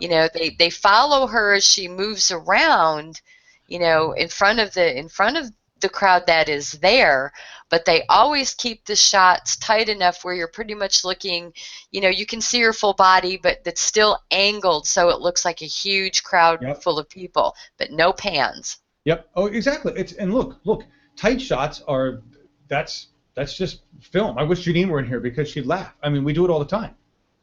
And the other thing you guys don't realize is that most of the time they're a lot closer than you think. Right? Especially when it's a close-up interview shot. I mean, you're literally in your face in order to get both people in the square. but so when they do these crop shots, they're tight, right? Everything in there is crop tight. It's an illusion. It's illusion to make it seem like she's got something, but she's got nothing but a bunch of greedy fuckers giving her money. You know, let's remember, everybody, that the point is not me, us. Somebody just asked in there. I'm looking at the conversations here. Somebody asked in here. I'm sorry, I can't find your name right now. But you asked if we could repost these. I guarantee you that we have posted them many times. Sean posts constantly. We'll probably post them again later today. But the best way to find any of these memes, folks, is this way, right here. Okay. They're plastered all over. This is who we need to follow today. This is what we need to do. This is the plan. Follow these guys. We are going to blow up Twitter today and the rest. I'm waiting for them to send us a notice. Please stop posting. Right? I want to break Twitter with Bernie Sanders today. That's what I want to do. And so we're going to push this. I had something else I was going to show you guys. Where did it go? Not Me Us is already just booking along. I have got the feed right here in front of me, and people are already contributing lots of stuff, more than you can keep up with. Wonderful. That's what I want to see. That's what I want to see. Share this video. We need to. It's just going to be a full court press today, guys. I will be online with you. We're going to end the show now and be back with you a little bit before noon my time with the Waterloo broadcast. Hopefully we'll have Franz Whitfield with us before, after, during. He's down there with Keith Ellison. Thank you guys so much for being here. More than 100 people joining us the whole time. Yes, Bernie will be at C-SPAN at 3 p.m. Eastern. That is the feed that we'll be carrying from C-SPAN. You watch it on C-SPAN if you want. We're going to do a little bit of a pre-show, and as always, I'll be doing the overlays, and we'll be carrying your conversation. I hope I'll have some people here to do that. I don't know if I'll have anybody doing comment mod for that. Celeste, yes? Awesome. Sean, will you be around? Are you be busy? I'll probably at least be able to do Twitter, if not. Oh, sweet. Okay. Well, then, so Sean and I will be bombing Twitter, and you guys can pick those up. And, with Sanders 2016. Thanks, Sean. Got those memes out. Fan-fucking-tastic. That's what we need to hear. There are echoes of what has happened in the United States and France. Yes. Absolutely. This is France. This is people. This has happened in history. Oh, sorry, Sean. I didn't mean to leave you up here. This is history repeating itself. Yes. The French Revolution. Okay. It's just we're doing it our way.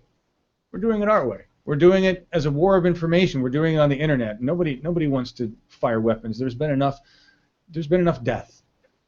There's been enough death due to the greed of our government. And on that, I really do have to remind everybody before we go, and I do have my ending song picked. I really do. I'm really excited about that. Let's remember really quick that just a couple things. There are way more endorsements to come, folks. Sanders backer Ellison says more endorsements coming soon from Capitol Hill. Some of those might be announced today. Who knows? All right. But what I really want to remind everyone, if I can find it. Oh, where did it go? Now I'm not going to be able to find it.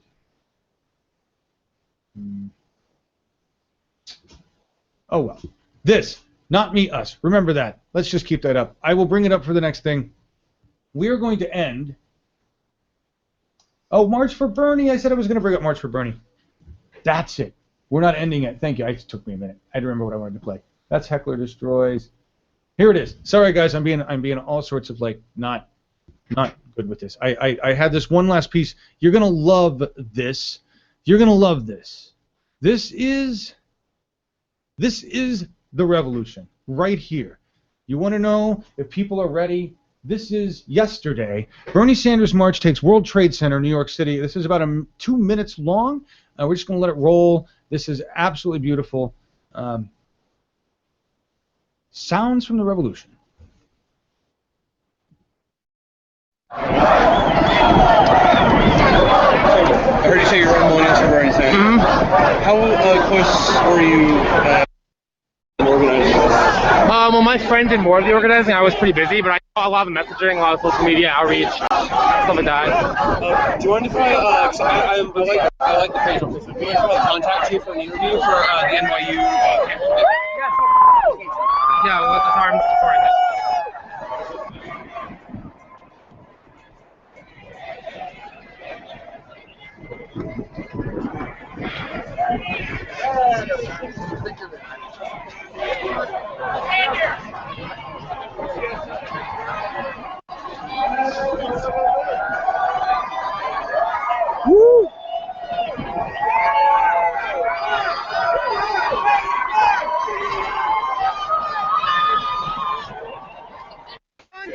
here all night, but we do have an after party at the Santos house party at the Santos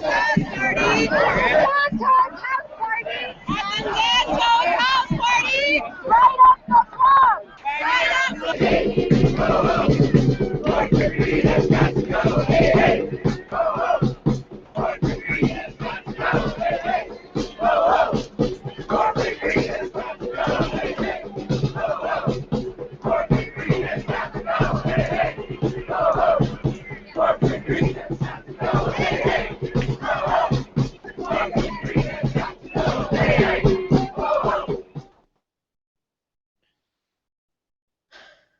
That's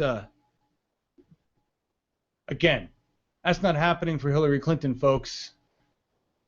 That was in New York City, and that happened everywhere. Philadelphia, Portland. There was a rally in Portland that looked just like that. Hashtag March for Bernie. Look that up. Play those videos. Share those videos. Share those clips. That's the truth. Is that thousands upon thousands of people marched for Bernie this weekend, and we will continue to do so as long as we need to. We will do everything it takes. That's what we're here for. It's the long haul. This is a political revolution. We are in a war, folks. Us against the establishment. We're going to win.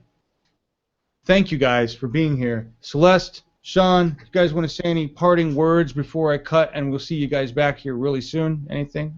I just want to say that I've never, worked and just had into this early of a race as, even if I had been paying attention to the Obama campaign. This is legit, and I can't wait to see what happens tomorrow night. And we're gonna win, and it's just by how much, really. Beautiful. Celeste? I just want to come on and ask you to clarify for our viewers if we are going to be switching to a different feed on YouTube. I believe we are going to do that. Is that correct? Yeah, I'm going to end the newsroom show because I want it to just, end here. It's almost 2 hours, this one.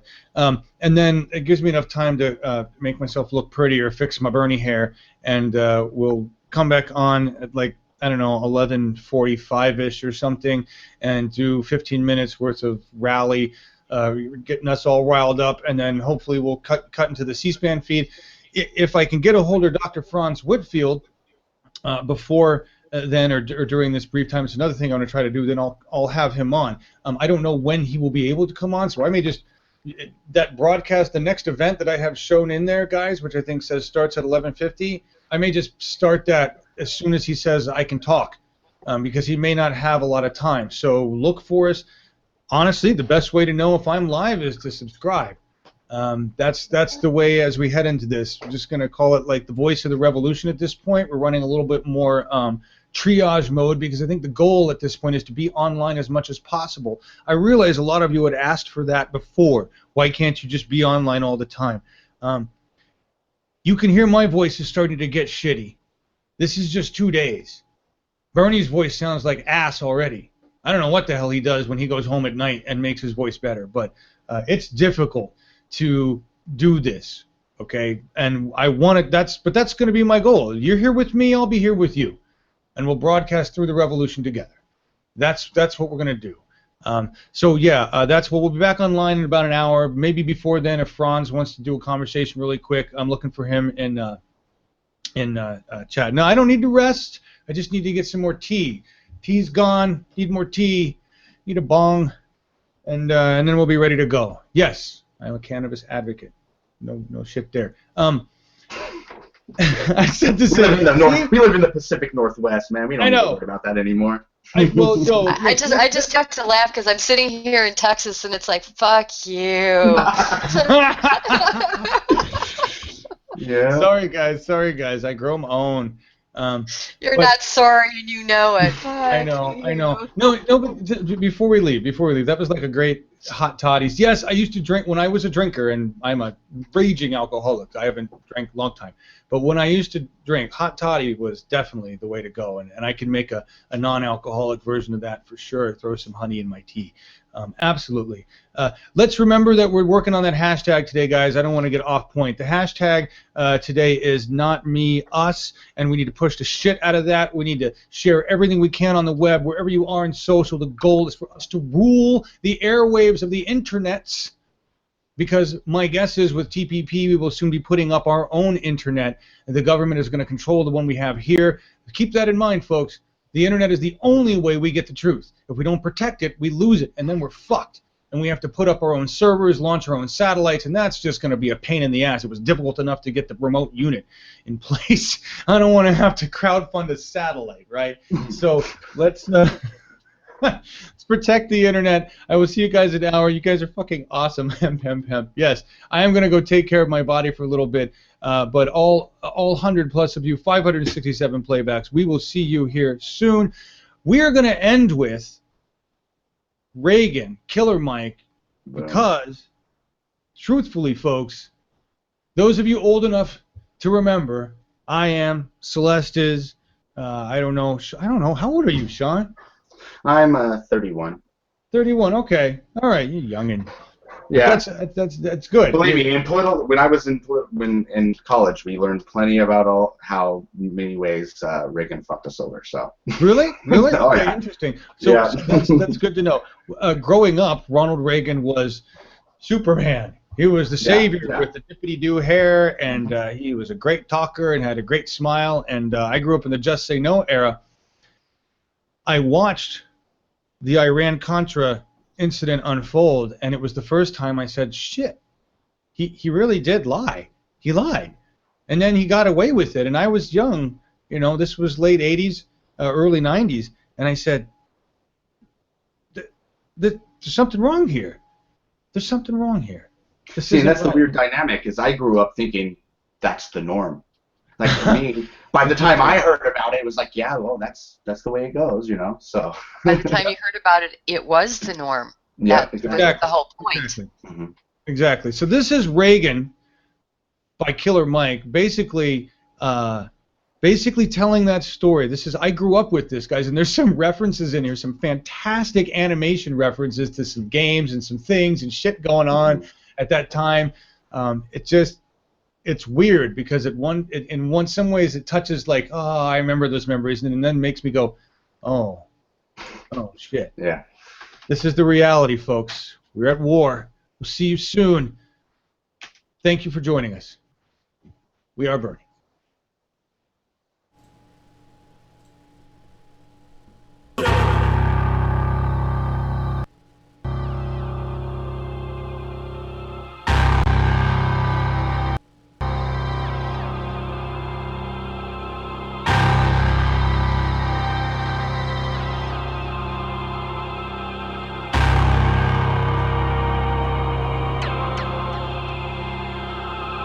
Our government has a firm policy not to capitulate to terrorist demands, that no concessions policy remains in force. In spite of the wildly speculative and false stories about arms for hostages and alleged ransom payments, we did not, repeat, did not trade weapons or anything else for hostages.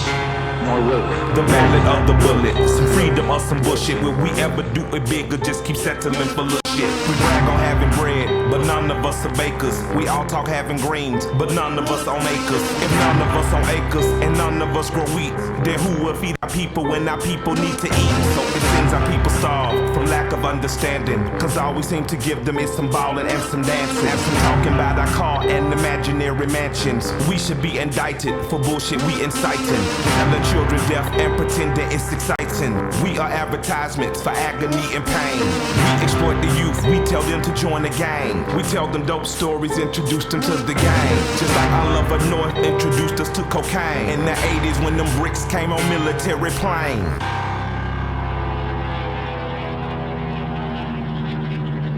A few months ago, I told the American people I did not trade arms for hostages. My heart and my best intentions still tell me that's true, but the facts and the evidence tell me it is not. The end of the Reagan era. I'm like Lemma 12er, old enough to understand the shit had changed forever. They declared the war on drugs, like a war on terror. But what it really did was let the police terrorize whoever. But mostly black boys, but they would call us niggas and lay us on our belly while they fingers on their triggers. They boots was on our head, they dogs was on our crotches, and they would beat us up if we had diamonds on our watches. And they would take our drugs and monies as they pick our pockets. I guess that's the privilege of policing for some profit. But thanks to Reaganomics, prison turned to profits. Cause free labor's the cornerstone of U.S. economics. Cause slavery was abolished unless you are imprisoned. You think I ambush it and then read the 13th Amendment. Involuntary servitude and slavery it prohibits. That's why they giving drug offenders time in double digits. Ronald Reagan was an actor, not at all a factor. Just an employee of the country's real masters. Just like the Bushes, Clinton and Obama. Just another talking head telling lies on teleprompter. If you don't believe the theory, then argue with this logic. Why did Reagan and Obama both go after Gaddafi? We invading sovereign soil, going after oil. Taking countries is a hobby, paid for by the oil lobby.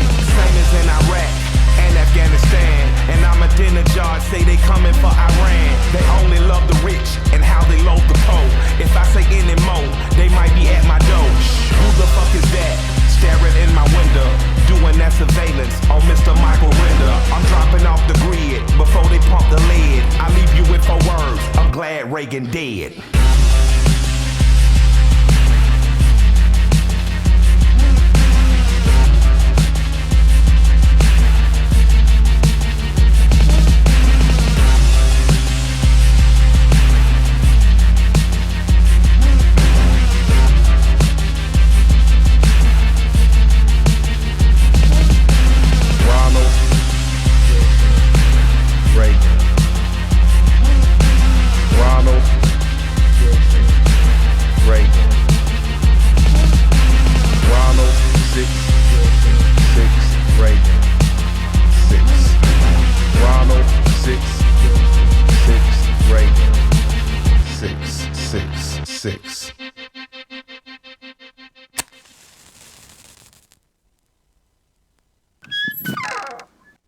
Huge.